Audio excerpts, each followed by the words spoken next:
한 절씩 교독하여 읽겠습니다.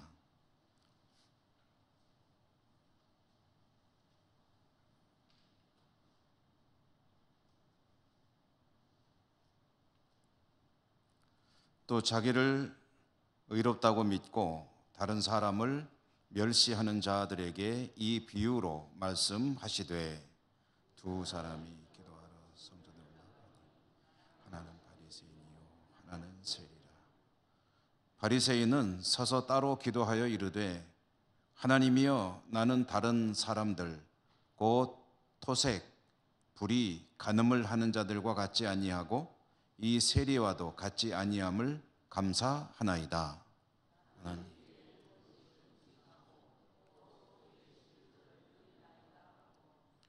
세리는 멀리 서서 감히 눈을 들어 하늘을 쳐다보지도 못하고 다만 가슴을 치며 이르되, 하나님이여 불쌍히 여기소서, 나는 죄인이로소이다 하였느니라.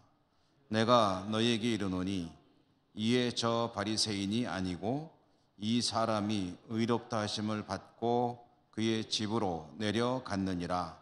무릇 자기를 높이는 자는 낮아지고 자기를 낮추는 자는 높아지리라 하시니라. 아멘.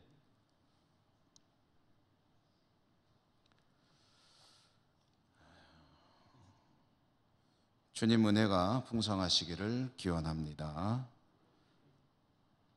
누가복음 읽기 이제 그 2막의 거의 이제 마지막 부분에 와 가고 있습니다. 주님께서 예루살렘 성에 입성하시면 이제 3막이 시작되는데, 3막이 시작되기 전에 예루살렘 성에 들어가기 직전에 있었던 여러 가지 교훈들의 이야기를 우리가 계속 읽고 있습니다. 18장의 말씀은 이제 기도 이야기죠. 지난 수요일에도 우리가 기도 이야기를 읽지 않았습니까? 내용은 기도하다가 낙심하여 중단하지 말고 계속해서 기도하라는 이야기였죠. 끈질기게 기도해야 하는데 왜 그래야 되느냐 하면은, 끈질긴 기도는 불의한 재판장까지도 움직인다는 거죠. 그러니까 마음이 바르지 못하고 지극히 이기적인 그런 재판장까지도 끈질긴 기도에는 말하자면 항복하고 그 기도에 뭔가 반응을 보이는데, 하물며죠. 하물며 하나님께서는 어쩌시겠느냐.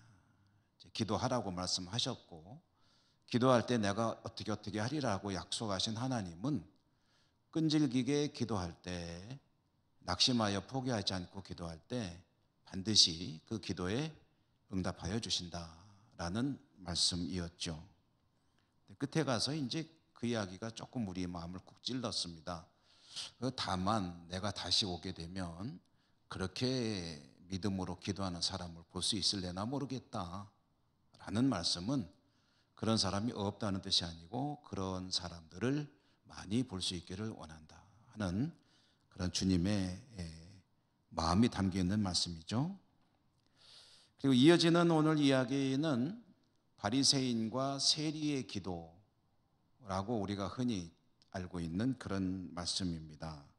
바리새인과 기도, 역시 기도에 관한 주님의 교훈이죠. 그런데 끈질긴 기도, 앞에 나오는 이야기와 오늘 이 말씀은 주님이 말씀하시는 대상이 다른 사람들입니다. 그러니까 앞에 나오는 끈질긴 기도는 제자들에게 주신 말씀입니다.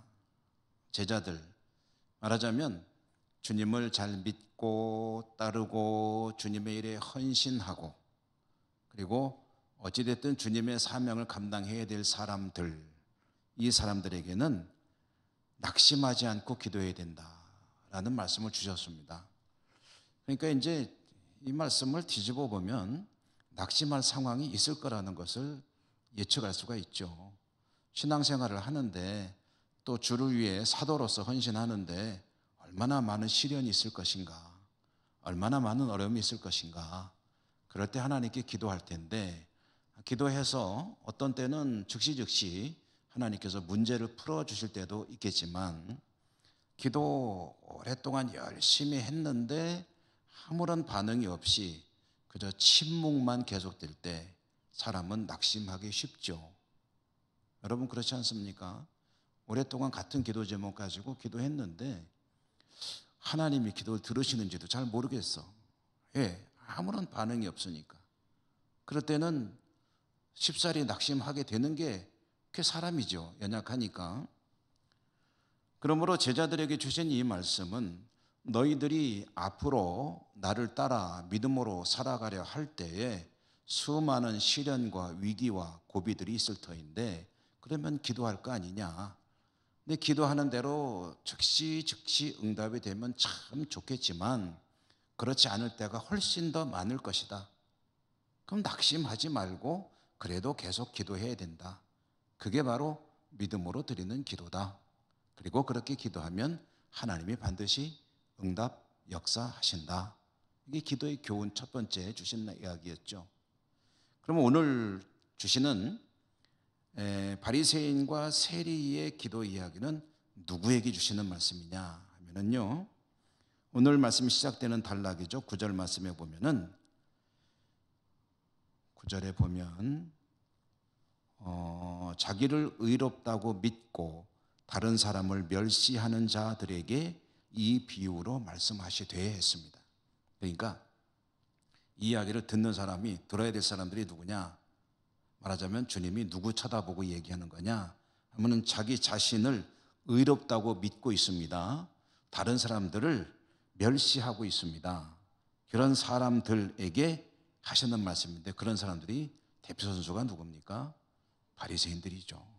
스스로 의롭다고 여기고 다른 사람은 불의하다고 여기는 사람들에게 들려주신 이야기, 이게 바로 오늘 말씀입니다.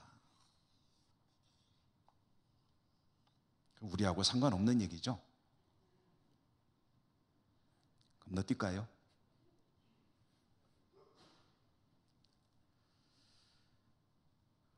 말씀의 내용을, 스토리를 따라가면서 관련되는 이야기들을 찾아보도록 하십시다. 두 사람이 성전에 올라갔다. 기도하러 올라갔다. 여러분 성경에 보면 성전에 가는 것을, 올라간다는 표현을 자주 쓰는 것을 볼 수 있습니다. 제가 필요할 때마다 이제 이야기를 드리고 있습니다만은, 한 번 더 말씀드리면 성전에 가는 것은 왜 간다고 하지 않고 올라간다고 할까 하는 것은 너무나도 단순한 이야기입니다. 높은 곳에 있으니까. 예루살렘이라고 하는 이 도성 자체가 해발 800m 고지에 있는 산 위에 있는 그런 요새와 같은 도시입니다. 그러므로 예루살렘 향해 간다는 이야기는 올라간다는 표현을 자주 쓰는 거죠. 그런데 그 예루살렘 도성 내에서도 성전이 있는 시온산은 또 언덕입니다. 그러니까 높은 지역에 있는 도시에서 또 높은 곳에 성전이 우뚝 서 있다. 그러니 성전에 간다는 것은 올라간다라고 표현을 하고 있는 거죠. 또 성전에서 이 용무를 다 마치고 내려간다 할 때는, 갈 때는 이제 내려간다라고 표현을 하고 있습니다. 오늘 말씀에도 보면은 어디 나왔나?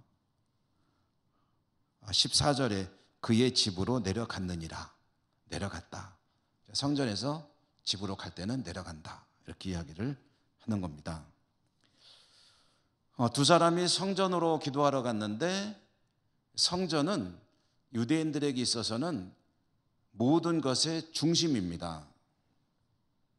모든 것의 중심. 여러분들은, 지금 우리 예천교회 교우 여러분들은 이 교회가, 이 예배당이 여러분들의 신앙의 중심이죠. 그리고 상당히 여러 가지 일들의 중심이 되고 있죠. 그런데 이스라엘 사람들, 유대인들에게는 예루살렘 성전은 정말 중심입니다. 신앙의 중심일 뿐 아니라 정치, 경제, 모든 것의 중심, 사회, 문화, 삶의 중심이 바로 성전입니다. 이곳에서 하나님께 제사를 드리고 하나님의 은혜를 받고 하나님을 만나게 되고, 그리고 유대 나라를 다스리는 정치가 이곳에서 이루어지고 경제의 중심이 되는 것이고 그리고 문화의 중심인 것이고 모든 일의 중심이 되는 것이 성전이고 성도들에게 있어서 개인 신앙생활과 관련해서는 또 기도할 때도요. 유대인들은 하루 3번 기도하거든요. 그게 일종의 그들의 기도의 법칙입니다. 그런데 3번 기도할 때 할 수만 있으면 가급적이면 성전에 가서 기도하죠. 성전에 갈 수 없을 때는 성전을 향해서 기도하고 두 사람이 성전에 기도하러 올라갔다는 것은 이제 그런 배경을 의미하는 것입니다. 두 사람은 바리새인과 세리인데 기도하러 성전에 올라갔다. 그런데 먼저 바리새인이 기도하는 내용이 소개가 되고 있습니다. 바리새인은 하나님께 기도하는데 어떻게 기도했는가 하고 보니까 오늘 말씀 우리가 읽은 11절과 12절이 바리새인의 기도하는 모습을 전해주는 말씀인데요. 한번 읽어볼까요? 11절, 12절 읽겠습니다. 바리새인은 서서 따로 기도하여 이르되 하나님이여 나는 다른 사람들 곧 토색, 불의, 간음을 하는 자들과 같지 아니하고 이 세리와도 같지 아니함을 감사하나이다. 나는 일에 2번씩 금식하고 또 소득의 11조를 드리나이다 하고 이게 바리새인의 기도였습니다. 자, 여러분, 이 바리새인의 기도를 보니까 어떤 생각이 드세요? 이게 기도 같으세요? 뭐 같으세요? 우리 기도랑은 좀 많이 다르죠? 바리새인의 기도는 기도 내용이 뭐냐면 자기 공로를 쫙 나열하는 것이 기도예요. 내가 이런 사람이요. 그가 내세우는 공로들을 보면은 자신은 토색, 남의 것을 이제 빼앗거나 불법적으로 이제 탈취하거나 그런 걸 토색한다고 그러죠. 권력 있는 사람 같으면은 그냥 억압해서 내놓게 만들거나 토색, 불의, 불의는 옳지 못한 것이니까 또 간음, 이런 범죄 행위.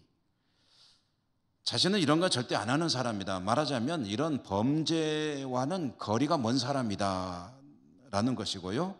그러니까 하나님 앞에서 해서는 안 될 행동은 하지 않는 의로운 사람입니다 라는 것을 선언하는 거죠. 또한 세리와 같은 매국노의 삶도 살지 않고 있으니 진정한 의로운 사람 아니겠습니까? 세리가 하나 옆에 있는데 저 세리와도 다르니 저 세리와 같지 아니하니 감사합니다. 나는 그런 불의한 존재가 아니고 불결하고 부정한 존재도 아닙니다 라고 자신을 이제 하나님 앞에 내놓는 거죠. 그리고 이어지는 말씀에 보면 자신의 경건에 대해서도 또 하나님께 강조합니다. 경건. 그는 일에 곧 일주일에 2번씩 금식한다고 하나님께 고합니다. 일에 2번 금식합니다. 보통 유대인들은 금식을 잘 했습니다. 일주일에 2번 하는 것들은 굉장히 경건하다고 하는 이들은 그렇게 했습니다. 주로 월요일과 목요일에 했다고 하는데요. 그렇게 2번 금식을 하는 것은 그렇게 상당히 흔한 일이었다라는 거죠. 그런데 공식적으로 율법에 의해서 유대인들에게 금식이 요구되는 것은 1년에 딱 1번이었습니다. 1번 금식이 공식적으로 요구가 되는데 어떤 날이냐면은 대속죄일이라고 하는 날이 있습니다. 이 날은 이스라엘 백성들이 전부 다 하나님 앞에 나가서 속죄하는 날인데, 그러니까 이게 어떤 의미냐면 이런 것 같아요. 1년치를 한꺼번에 다 속죄하는 거죠. 1년에 1번이니까. 이날은 대제사장도 속죄하고 모든 백성들이 다 속죄하고, 그래서 하나님께 속죄하는 양이고, 이때 이제 무슨 아사셀 양이니 뭐니 이런 이야기가 다 이때 나오는 겁니다. 그때에 이스라엘 백성들은 금식할 것이 요구됩니다. 율법에 의해서. 그런데 오늘 말씀 속에, 이야기 속에 바리새인은 일주일에 2번 금식했다고 하니까 이제 율법이 요구하는 것보다 훨씬 상회하는 수준 높은 금식의 사람이다 라고 말할 수가 있겠죠. 1년에 한 번인데 일주일에 2번 하면 몇 번 하는 거죠? 1년에?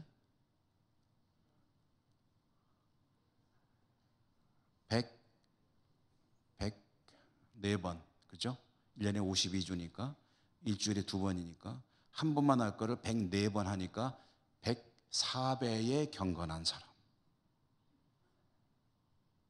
금식 기준으로 보면 그런 사람이라고 스스로 지금 하나님 앞에 자신을 내세우고 있다는 거죠. 또 11조 얘기도 꺼냈습니다. 11조.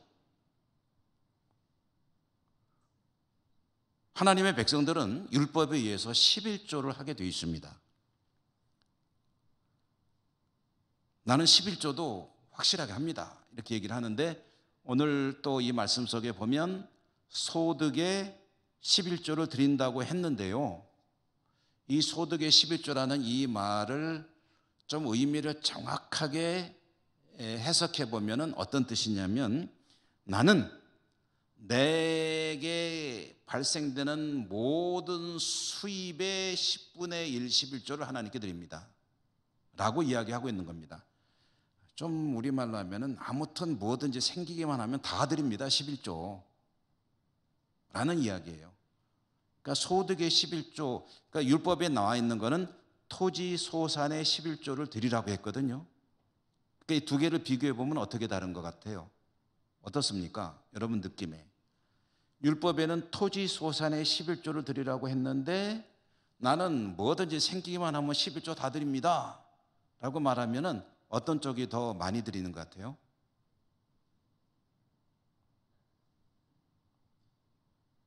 쉬운 질문을 어렵게 하니까 여러분들이 어렵게 느끼시는 것 같아요.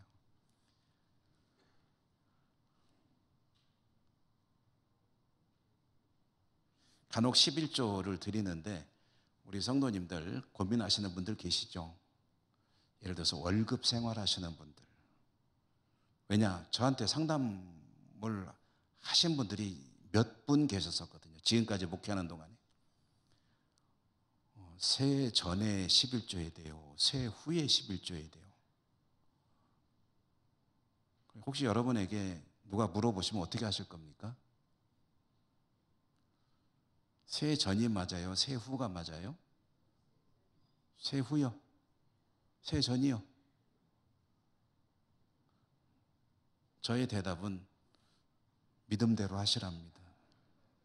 믿음대로 하세요. 믿음대로. 11조 하면 제가 잊을 수 없는 얘기 하나 드리겠습니다.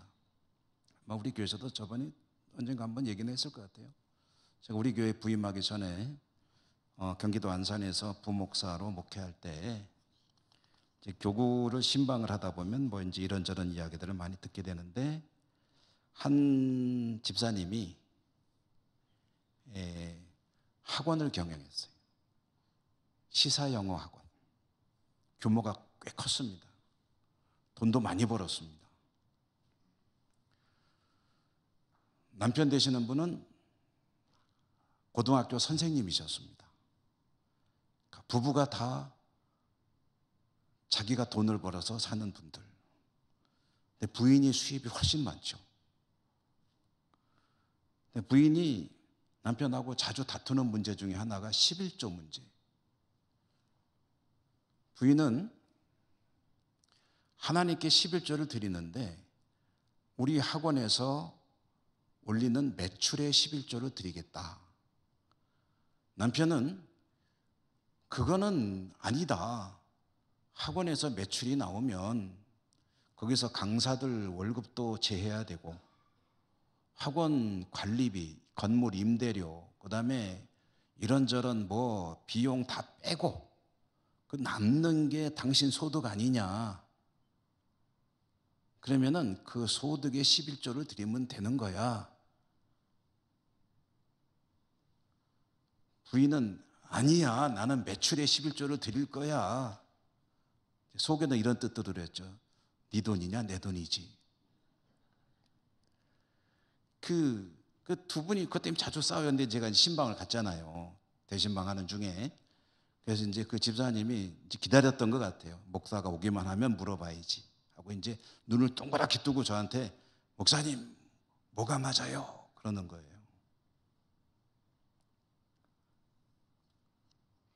제가 제일 먼저 한 이야기가 뭐였냐면 우선 싸우지 말라고, 두 분이 싸우지 마시라고, 두 분이 합의를 하시라고, 매출에 11조를 하시든 이익에 11조를 하시든 어떻게 하시든 하나님은 기쁘게 받으시니까 그냥 두 분이 이렇게 하는 게 좋겠다고 합의하셔서 11조 하시라.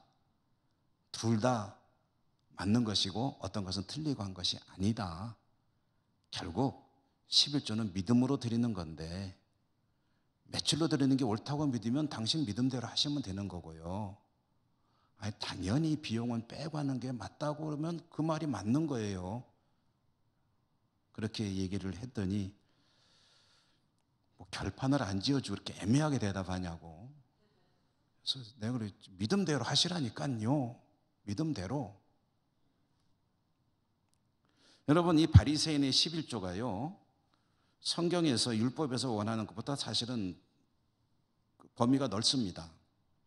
토지의 소산의 11조인데 이 사람은 생기는 건 전부 다 11조를 하는 거예요. 그래서 심지어는 양념을 누가 먹으라고 갖다 주면 양념 갖다 주는 거 10분의 1을 띄어가지고 11조를 하고, 텃밭에서 누가 난 거 갖다 주면은 상추 10장 갖다 주면 한 장 띄어서 11조 하고, 반찬거리도 11조, 철저하게 11조를 하고 있습니다 라고 대답을 한 거예요. 기도를 한 거예요. 그러니까 하나님이 율법에서 요구하시는 것보다 저는 더 하고 있으니 띄어먹을 가능성은 전혀 없고 내가 그런 사람입니다. 금식도 104배로 하고 있고 11조도 원하는 것보다 더 하고 있고 도대체 나에게 흠이 무엇입니까? 나의 경건은 이렇습니다 라고 하나님께 자신의 어떤 공로들을 쫙 나열하고 있는 것이 이 바리새인의 기도였습니다. 스스로 보기에 너무나도 완벽합니다. 참 빈틈도 없지. 내가 봐도 기특한 나. 경건과 금식과 11조 이 모든 것의 기준에 넘치는 사람, 그렇게 믿음을 가질 수 있으니 하나님께 감사하다고 하는 사람, 이 사람이 바리새인입니다. 여러분, 이 사람을 통해서 우리가 한 가지 생각해 볼 게 있는데요. 자신이 의로운 사람이죠. 근데 의롭다는 판단을 이 사람은 누가 하고 있습니까? 의로움의 판단은 누가 하느냐 하는 것에 대해서 대단히 오해를 하고 있는 사람이죠. 내가 의로운지 아닌지는 내가 판단하는 게 아닙니다. 내가 인물이 좋은지 아닌지는 내가 판단하는 게 아니에요. 거울 보고 참 잘생겼다. 남들이 인물 참 좋으십니다. 정말 존경스럽습니다 그래야지 나는 내가 봐도 참 존경스러운 인물이야. 도대체 이게 말이 됩니까?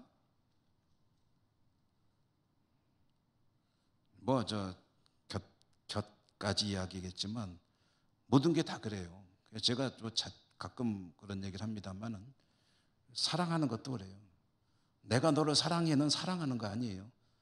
사랑의 대상이 되는 분이 당신이 나를 사랑하는 거를 내가 압니다 해야 그게 사랑하는 게 되는 거죠. 내가 친절을 베푸는 거는 그 친절한 거 아니에요. 아유 정말 친절하십니다 해야 그게 친절한 거죠. 그렇죠? 기준은 내가 아니고 다른 사람이어야 되고 하나님 앞에서 의로우냐 아니냐는 내가 판단하는 게 아니에요. 하나님이 판단하시는 거지. 근데 바리새인은 지금 뭐 하고 있는 거냐면요, 자신이 얼마나 의로운 사람인가를 하나님 앞에 시위하고 있는 거죠. 자신의 업적들, 공로들을 내세우고 따라서 자신은 의인이고 하나님은 자신의 그 의로움에 대해서 감탄하셔야 되고 하나님도 나의 의로움에 대해서는 한 말씀도 하실 수 없을 거요.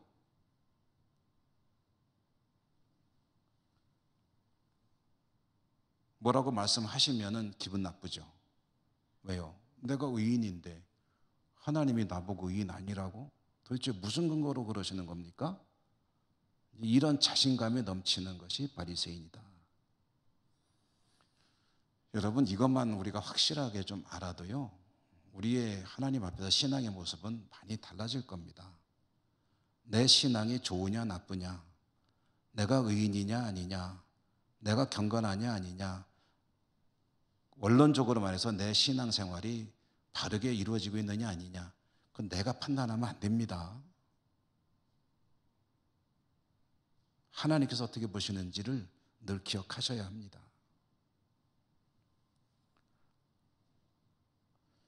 어쨌든 바리새인이 이런 오류를 범하고 있었는데 이제 또 두 사람 중에 한 사람인 세리의 기도를 보도록 하죠. 세리는 어떻게 기도하고 있었는가? 세리는 오늘 성경에 보면은 어디냐? 13절이죠. 세리는 멀리 서서 눈을 들어 하늘을 쳐다보지도 못하고, 이게 가지는 의미가 있습니다. 멀리 서서가 무슨 뜻이겠어요? 어디서부터 멀리 서서? 성전의 중심은 성소죠. 성소가 있고 그 마당이 넓거든요. 성전에 올라갔다 가니까 성전 마당에 들어가긴 들어간 거예요. 그런데 성소 가까이 가지 못해요.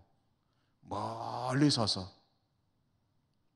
바리새인은 최대한 가까이 갔을 거예요. 자신만만하니까. 그러니까 멀리 서서라는 것은 성소로부터 멀리 떨어져서 또는 바리새인으로부터 멀리 서서 하늘을 바라보지도 못한다는 건, 여러분, 그 유대인들이 기도할 때 기도하는 모습이 이렇게 합니다. 우리처럼 무릎 꿇고 하든가 엎드려서 하든가 아니면 앉아서 하든가 이렇게 하지 않고요. 기도할 때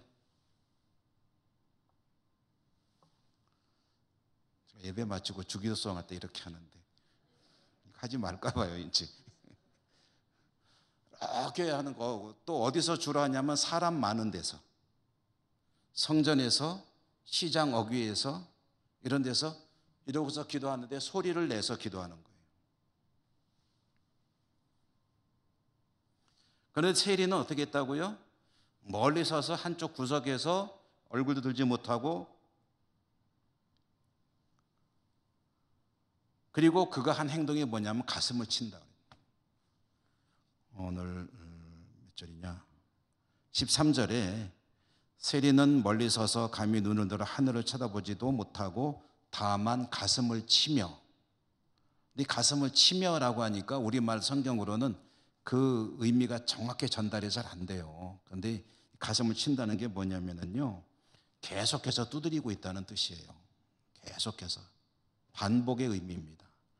그러니까 가슴만 두드린다. 속이 막히고 기가 통하지 않고 숨이 잘 안 쉬어지고 꺽꺽거리면서 가슴을 치면서 하나님 앞에 그냥 두드리고 있는데 뭐라고 기도하느냐?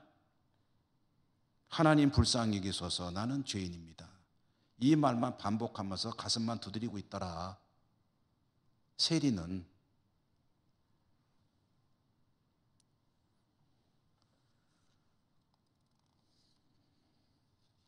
그래서 이 세리의 자세는요, 어떤 거냐면 하나님 앞에 자신은 너무나도 부족하고 부끄럽고 나설 수 없는 죄인이고, 그래서 하나님께 구할 것이라고는 하나님의 자비와 긍휼밖에 없습니다. 나는 아무것도 하나님 앞에 드릴 말씀도 없고 죄인입니다. 불쌍히 여기소서, 불쌍히 여기소서 하면서 가슴만 치고 있더라. 그리고 주님께서 두 사람의 이야기를 들려주시면서 결론을 지으시는 거죠. 두 사람이 성전에 올라가서 기도했는데 하나님은 누구의 기도를 들으셨겠느냐? 여러분, 그 기도가요, 기도하는 행위가 참 중요하죠. 우리가 열심히 기도해야 되는 것은 기도를 하는 것이 너무 중요하기 때문 아닙니까?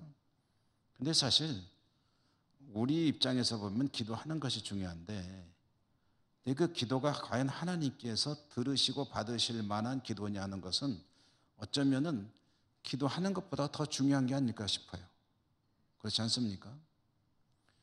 나름대로 열심히 기도했는데 하나님이 들으실 수 없는 그런 기도의 내용이라고 한다면 그건 그야말로 허공이 흩어지는 게 되잖아요.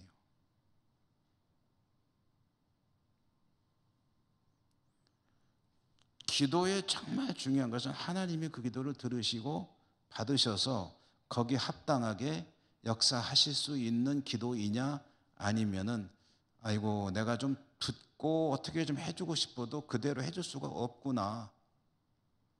나아가서 그게 기도냐 네 자랑이냐. 이렇게 되게 되면은 그 기도는 하나님께 올려질 수가 없겠죠. 주님께서 지금 이 두 사람의 기도를 이야기하면서 결론 지어주신 내용이 뭐냐면 바리새인의 기도는 허사였다는 거예요. 그렇게 경건을 위해서 힘쓰며 살았고 나름대로 애쓰고 노력했지만 그러나 그의 신앙과 그의 삶 그리고 기도까지도 하나님 앞에 공허한 것이 되어버렸다. 의미가 없어지는 겁니다.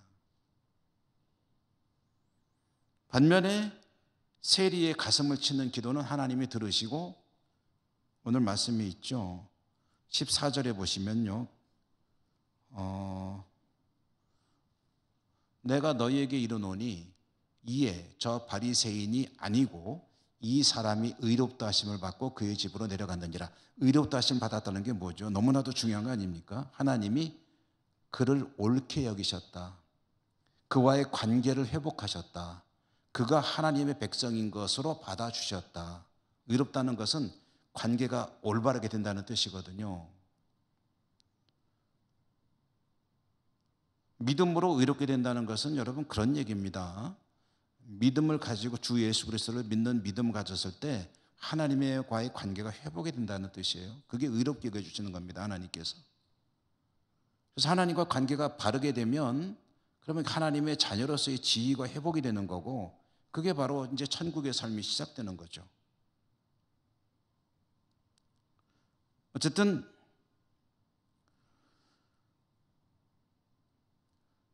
바리새인의 기도는 헛것이 되었고 세리의 기도는 하나님께 상달이 되었고 세리는 하나님께서 의롭다 여겨주시는 그런 사람으로 내려갔다. 그러니까 성전에서 그 일이 그렇게 매듭이 지어지고 자기 삶으로 돌아갔다. 왜 그렇게 되느냐를 주님이 밝혀주십니다. 14절의 마지막 부분이 되면 뒷부분에 보면은 14절의 뒷부분 무릇 자기를 높이는 자는 낮아지고 자기를 낮추는 자는 높아지리라 하시니라. 스스로를 높이는 자를 하나님이 낮추시고 스스로를 낮추는 자를 하나님이 높이신다. 이것은 뭐 많이 들어본 이야기 아닙니까? 자, 여기서 이제 이 이야기를 기도라는 관점에서 보면은 기도의 바탕이라고 제가 제목을 붙였는데 기도하는 이의 마음가짐 자세라고 표현해도 될 겁니다. 기도의 바탕, 기도하는 이의 자세 또는 기도의 밑받침.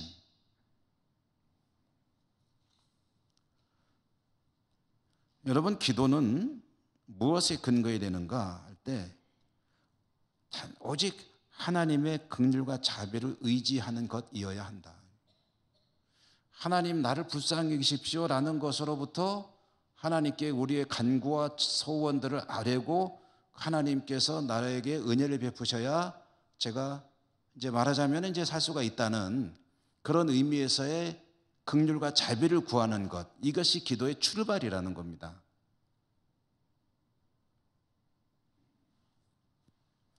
자신의 의로움을 내세워가지고 무슨 자격을 갖추었기 때문에 또 내가 이렇게 충성하고 헌신했으니 합당하게 거기에 대한 보상을 해주셔야 될 거 아닙니까? 이런 것들은 기도의 시작부터 잘못된 거예요. 물론 신앙이 아직 여러 가지로 조금은 잘 모르셔서 그렇게 할 수는 있겠죠. 그렇지만 오늘 말씀을 통해서 우리가 듣고 있으니까 이제부터는 적어도 기도의 바탕, 기도의 자세에 대해서는 좀 확실하게 근거를 가지고 시출발점을 바르게 잡고 기도해야 되겠다. 뭐냐? 하나님께 뭔가를 구할 때 그 근거가 되는 것은 나의 공로가 아닙니다. 내가 뭘 좀 했으니까 나에게 이렇게 해주셔야 되는 거 아닙니까?가 아닙니다. 하나님 나를 불쌍히 여기십시오. 이렇게 은혜를 내려주시기를 원합니다. 나에게 이게 필요합니다. 불쌍히 여겨주십시오. 우리가 정말 연약하기 때문에 빠지기 쉬운 함정이 공로의식입니다. 공로의식. 내가 지금 주님을 몇십 년째 믿고 있는데 내가 그동안에 교회에 공헌한 게 얼만데 근데 도대체 왜 이러십니까? 그 출발이 잘못된 거예요. 내가 뭘 한들 하나님께 그게 얼마나 큰 탑이 되겠습니까?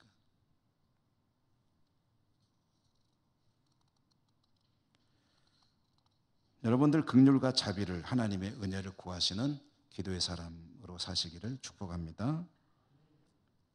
한 가지만 더 말씀드리고 마치겠는데요. 제가 우리 교회에서 항존직들이 이제 선택이 되고 이제 피택되신 분들을 이제 교육할 때 기도에 대해서 이야기할 때 반드시 강조하는 몇 가지가 있습니다. 예를 들자면 기도는 꼭 이렇게 하십시오. 이렇게 하십시오 하는 것 중에 이런 내용을 제가 강조하는데요. 그게 뭐냐면요. 하나님을 가르치려고 하지 마십시오.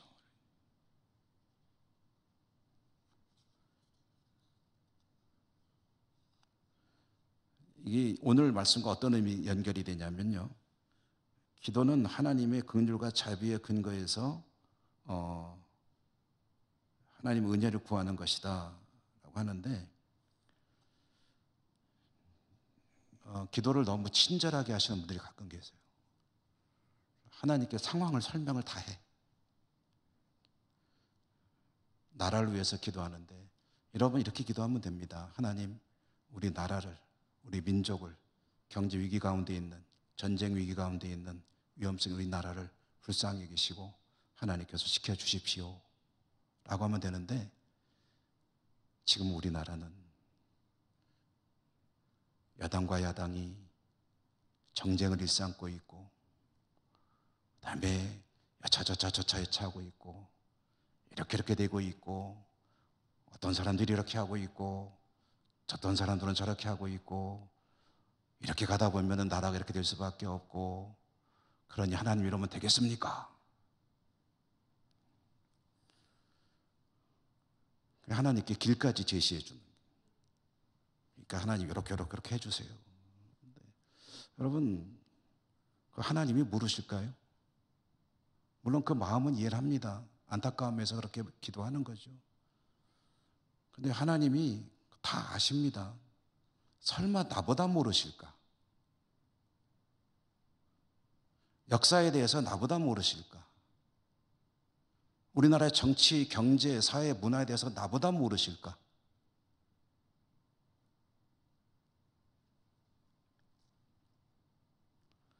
그냥 하나님의 긍휼과 자비에 근거해서 하나님 우리 민족을 불쌍히 해주시고 우리 교회 젊은이들이 오질 않습니다. 젊은이들이 교회에 오게 하기 위해서는 이렇게 해야 되는데 라고 할 필요 없습니다. 하나님은 더 잘하십니다. 하나님 우리 교회도 젊은이들이 떠나고 있습니다. 그들의 발걸음을 돌이켜 주십시오. 교회는 그 일에 더 힘쓸 수 있도록 지혜를 주십시오. 이렇게 하면 되는 거예요.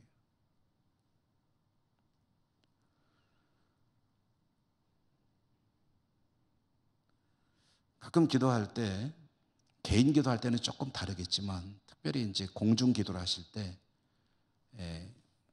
하고 싶은 사람들이 하고 싶은 이야기를 기도에 담는 분들이 가끔 있을 수가 있어요.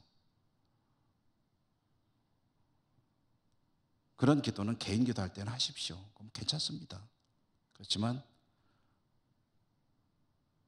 이건 제가 이제 항존직 훈련할 때 굉장히 강조하는 건데 잘 지켜주시는 분들이 많으세요. 그렇지만 혹시 그런 실수를 범할 수 있고, 어떤 분들은 성경 이야기를 하나님 앞에 막 풀어놓으시는 분들이 계셔요. 욥이 이렇게 해가지고 이렇게 했는데 그때 이렇게 하나님 이렇게 하지 않았습니까? 그러니까 고난의 시기에 욥과 같이 이렇게 되게 해주십시오라고 말할 필요 없습니다. 하나님 너무 힘겨운 시기인데 욥에게 은혜 주신 것처럼 우리에게도 은혜를 주십시오. 이렇게 하면 되는 거예요. 기도가 쉬워지죠. 자, 여러분, 제가 예를 들어서 한 가지 말씀드렸는데 여러분의 기도 생활에 도움이 되길 바라고요. 기도의 출발, 자세, 바탕, 하나님의 긍휼과 자비를 구하는 것이다. 이걸 꼭 기억하시고 하나님의 은혜를 늘 구하시는 가운데 하나님이 여러분의 기도를 들으시고 역사하는 그런 기도의 사람으로 사시기를 주님 이름으로 축원합니다. 은혜로우신 하나님 감사합니다. 말씀 주셨습니다. 말씀 기억하고 하나님 앞에 성실히 살아가는 저희들의 삶이 되게 하시고, 특별히 기도할 때마다 하나님의 긍휼과 자비를 구하는 올바른 자세의 기도를 저희가 드릴 수 있도록 또한 지켜주시고 인도해 주옵소서. 예수님 이름으로 감사하고 기도드립니다. 아멘.